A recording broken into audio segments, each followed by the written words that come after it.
This lecture will be about machining operations done on CNC machining centers, both milling operations as well as hole machining operations.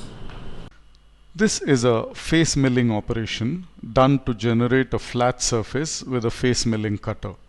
The tool moves to the required depth on the part and then moves across the whole area to be machined.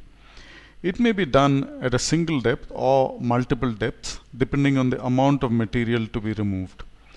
If the finish size and surface finish are closely controlled, the roughing is done with a finish allowance left over and the finishing is done with a separate tool.